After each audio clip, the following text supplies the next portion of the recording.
Hello everyone, welcome back to my channel Shri Gyan. और इससे पहले वाली वीडियो में हम महमूद गजनवी, मोहम्मद बिन कासिम इनके बारे में ऑलरेडी पढ़ चुके हैं। इवन हम कुतुबुद्दीन ऐबक के बारे में भी बहुत कुछ पढ़ चुके हैं। एक बार अगर आपके पास टाइम हो तो प्लीज़ इससे पहले वाली वीडियो को भी देख लीजिएगा।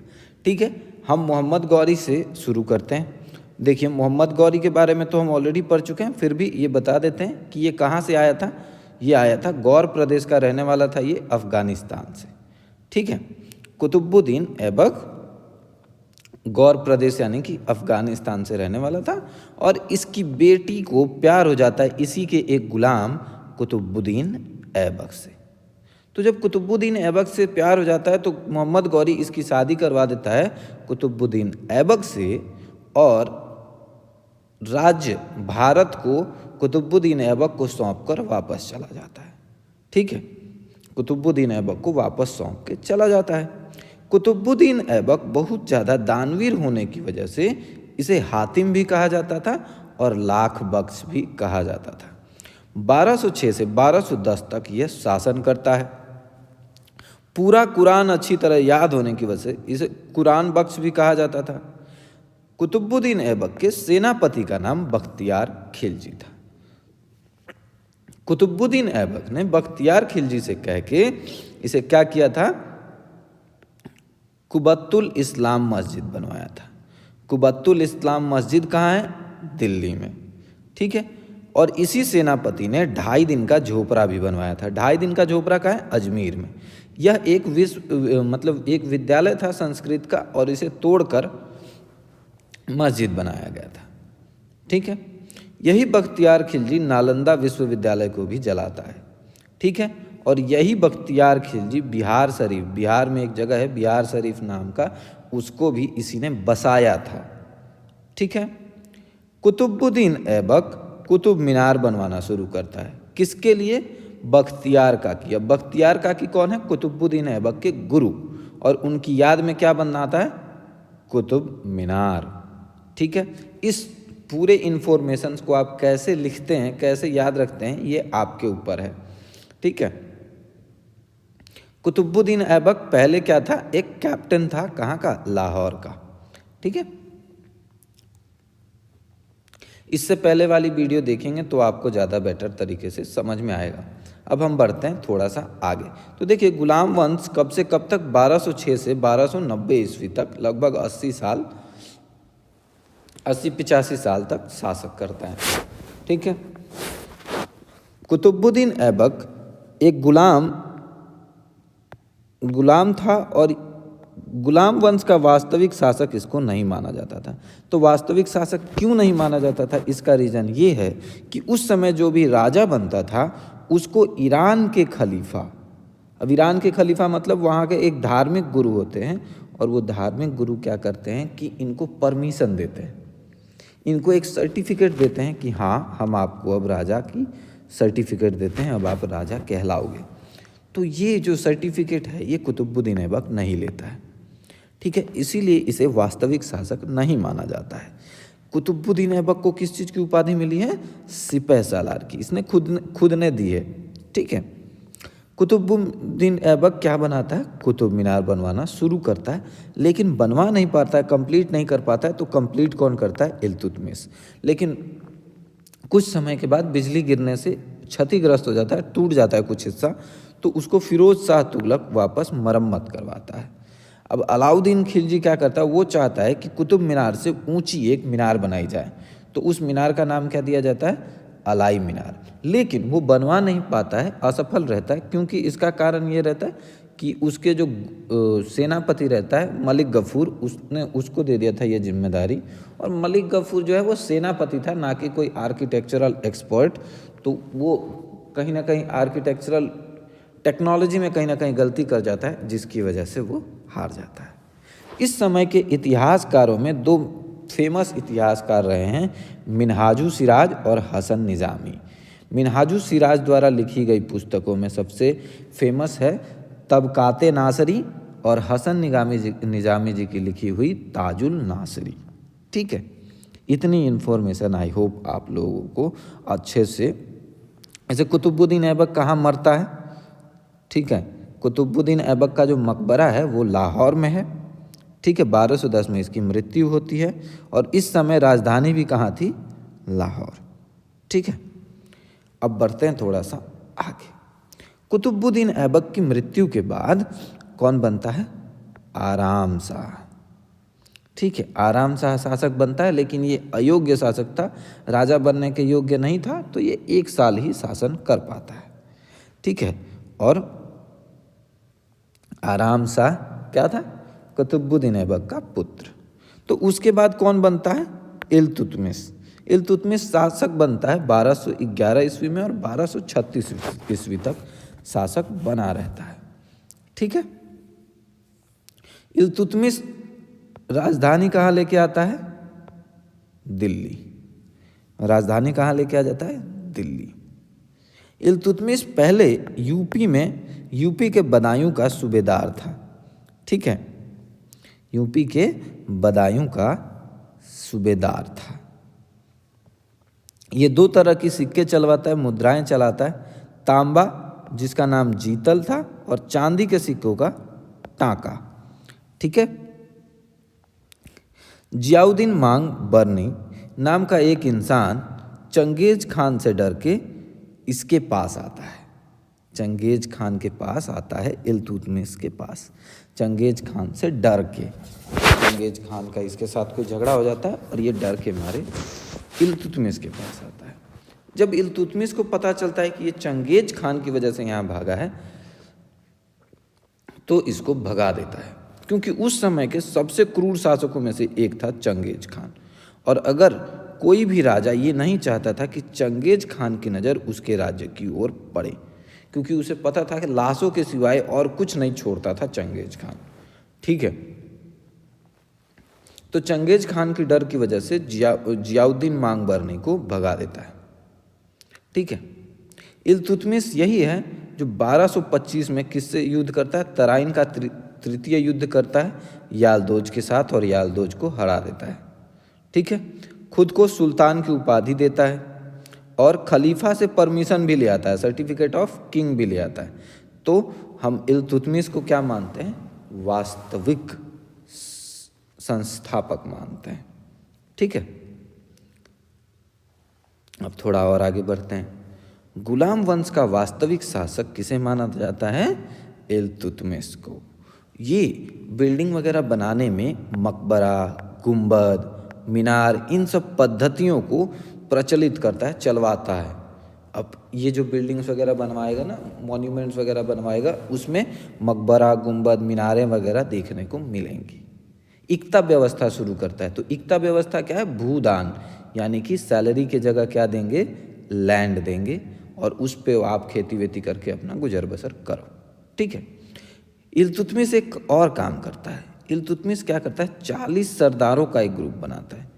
40 सरदारों का एक ग्रुप बनाता है जिसे चालीसा दल कहते हैं। और चालीसा दल एक तरह का मंत्रिमंडल होता है, मंत्रियों का ग्रुप होता है जो राजा को हर चीज़ में सलाह देता है, हेल्प करता है। इल्तुतमिश ने ये प्रॉमिस किया था कि उसकी बेटी रजिया सुल्तान बनेगी। रजिया क्या बनेगी? शासक बनेगी, ऐसा निर्देश दिया था। लेकिन चालीसा दल को ये बात मंजूर नहीं थी। वो नहीं चाहते थे कि कोई लेडीज, कोई महिला शासक बने और चालीसा दल पर हुक्म चलाए। इल्तुतमिश की मृत्यु के बाद रुकनुद्दीन शासक बना। रुकनुद्दीन वैसे भी बहुत ज़्यादा कैपेबल नहीं था, ठीक है। तो रजिया ने क्या किया? रजिया ने लाल कपड़े में फ्राइडे के दिन मस्जिद के बाहर खड़ी हो गई। ये उस समय एक विरोध जताने का तरीका था, न्याय मांगने का तरीका था। तो रजिया ने लाल कपड़े में फ्राइडे के दिन मस्जिद के बाहर खड़ी हो गई। लोगों ने पूछा आपके साथ क्या न्याय हुआ है? तो उसने कहा हमारे पिताजी ने कहा था कि हमको राजा बनना है, पिता का निर्देश था, लेकिन हमें राजा नहीं बनाया गया। तो जनता के समर्थन से रजिया क्या बन गई? शासक बन गई, ठीक है। रजिया शासक तो बन गई, लेकिन रजिया प्रेम करती थी मलिक याकूत से। प्रेम किससे करती थी? मलिक याकूत से, जो इक्तेदार था। इक्तेदार मीन्स टैक्स कलेक्टर, एक तरह से मान लो किसी एक ज़मीन की देख रेख करना और वहाँ से टैक्स वगैरह राजा के पास देना, ठीक है। अब राजा रजिया का एक युद्ध होता है अल्तुनिया से। किससे युद्ध होता है? अल्तुनिया से। क्यों युद्ध होता है? क्योंकि ये पंजाब का इक्तेदार था और ये टैक्स नहीं दे रहा था, तो रजिया गई इससे लड़ने, ठीक है। रजिया जब इससे लड़ने गई तो कुछ समय के बाद हार गई क्योंकि ये जो चालीसा दल थी, ये चालीसा दल ने रजिया का सही से साथ नहीं दिया। तो जब हार गई, देखने लगी कि अब मरना पड़ेगा, तो इसने शादी किससे कर ली? पंजाब के इक्तेदार अल्तुनिया से। अब अल्तुनिया से इसने शादी कर ली। मलिक याकूत वैसे तो गुस्सा हो गया लेकिन कुछ कहा नहीं, ठीक है। असफल होने का मुख्य कारण क्या हो गया? महिला होना। महिला नहीं होती तो चालीसा दल इसका बहुत साथ देता और ये शायद नहीं हारती। तो जब ये दोनों शादी कर लिए, रजिया और अल्तुनिया, तो ये वापस आ रहे थे अपने राज्य में। तो जब अपने राज्य में वापस आ रहे थे तो चालीसा दल वालों ने एक अफवाह फैला दी। अफवाह क्या फैला दी? कि बहुत धन संपदा के साथ एक लोगों का ग्रुप जो है एक रास्ते से गुजरने वाला है। तो लुटेरों ने उन पे हमला कर दिया और उस लुटेरों में रजिया और अल्तुनिया दोनों मारे गए। रजिया और अल्तुनिया दोनों मारे गए, ठीक है। तो जब दोनों मर गए तो ये उसके बाद याकूत को भी मरवा दिया गया। याकूत को भी मरवा दिया गया। अब बना राजा बहरम शाह, ठीक है। बहरम शाह को किसने बनाया शासक? चालीसा दल ने। ये वही चालीसा दल है जिसको इल्तुतमिश बना कर जाता है, ठीक है। ये भी एकदम बेकार शासक था, बस राजा बने और खा पी के सोते रहे, ठीक है ना। तो ये राजा बना, ये अयोग्य शासक था। तो कुछ समय के बाद क्या होता है? नसीरुद्दीन शाह राजा बनता है। नसीरुद्दीन शाह जब राजा बनता है तो ये बहुत मितव्ययी था। मितव्ययी का मतलब होता है कम खर्च करने वाला इंसान। क्या होता है? कम खर्च करने वाला इंसान। ये कब से कब तक राजा रहा? 1242 से 1246, 4 साल तक। और टोपी बिनकर कभी कभी बेचता था और पैसे भी कमाता था, ठीक है। ये एक ऐसा राजा था जो टोपी बुना करता था। तो इसका नाम क्या था? नसीरुद्दीन शाह, ठीक है। इसका एक गुलाम था, गुलाम का नाम था बलबन। क्या नाम था? बलबन। तो इसका जो गुलाम था ना बलबन को इसने क्या किया कि चालीसा दल में घुसा दिया। बलबन को कहाँ घुसा दिया? चालीसा दल में। तो जब चालीसा दल में घुसा दिया तो बलबन को चालीसा दल की सारी करतूतें पता चलने लगी, ठीक है। बलबन को सारी चालीसा दल की खबर पता चलने लगी। अब नसीरुद्दीन की मृत्यु के बाद गद्दी पे कौन बैठा? बलबन। और बलबन ने खुद को किस चीज़ की उपाधि दी? उलुग खान की, ठीक है।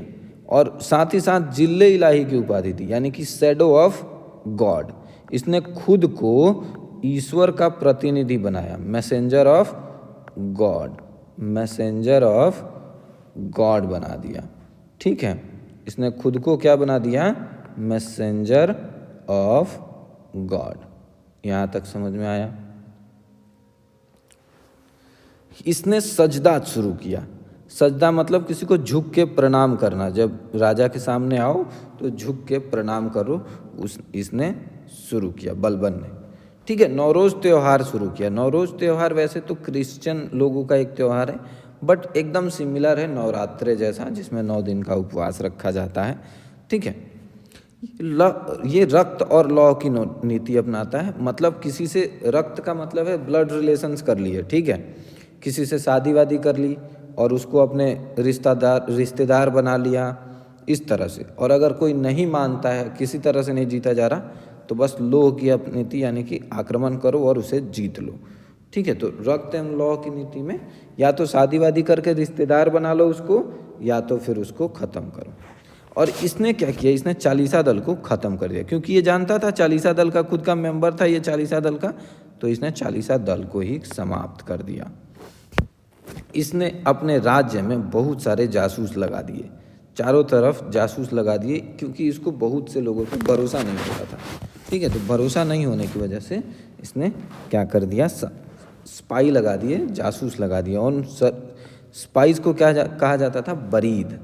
Buried means spice.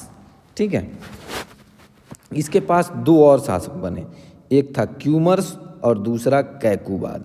दोनों ही योग्य शासक नहीं थे, दोनों अयोग्य शासक थे। और कैकुबाद को तो जलालुद्दीन खिलजी ने मार दिया।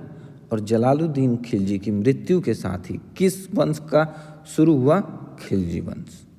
ठीक है, खिलजी वंश का शुरुआत हुआ। ज़्यादातर ममलूक वंश के आते थे, ये जितने भी गुलाम वंश के लोग थे ये ज़्यादातर किस वंश से आते थे, ममलूक वंश से। इसीलिए इन्हें गुलाम वंश को ममलूक वंश भी कहा जाता है। गुलाम वंश को कौन सा वंश कहा जाता है, ममलूक वंश भी कहा जाता है। ठीक है, एक इसने मिलिट्री डिपार्टमेंट बनाया था। मिलिट्री डिपार्टमेंट को क्या कहा जाता है, दीवाने आरिज। क्या कहते हैं, दीवाने आरिज। ठीक है, हाँ। और इसको उपाधि किस किस चीज़ की मिली हुई थी, बलबन को उलुग खान की उपाधि मिली हुई थी, अफरासियाब की और जिन्ने इलाही की, शेडो ऑफ गॉड की, इन सब चीज़ों की उपाधि मिली हुई थी। तो आज हमने क्या कवर किया, आज हमने कवर कर लिया स्लेव डायनेस्टी। ठीक है, तो अब स्लेव डायनेस्टी हो गई समाप्त। नेक्स्ट हम शुरू करने वाले हैं खिलजी डायनेस्टी। तो मिलते हैं आपसे नेक्स्ट वीडियो में, तब तक के लिए keep studying, keep growing, have a great day. Video अगर अच्छी लगी तो प्लीज़ वीडियो को लाइक कर दीजिए, चैनल को सब्सक्राइब कर दीजिए। हम मिलते हैं आपसे अगले वीडियो में। वीडियो अगर अच्छी लगी है तो प्लीज़ अपने फ्रेंड्स के साथ भी शेयर करें ताकि उनको भी इससे लाभ मिले। और प्लीज़ वीडियो को लाइक एंड सब्सक्राइब करें। और अगर आप कुछ और नया सीखना चाहते हैं तो प्लीज़ वीडियो को पे कमेंट करें। Thank you.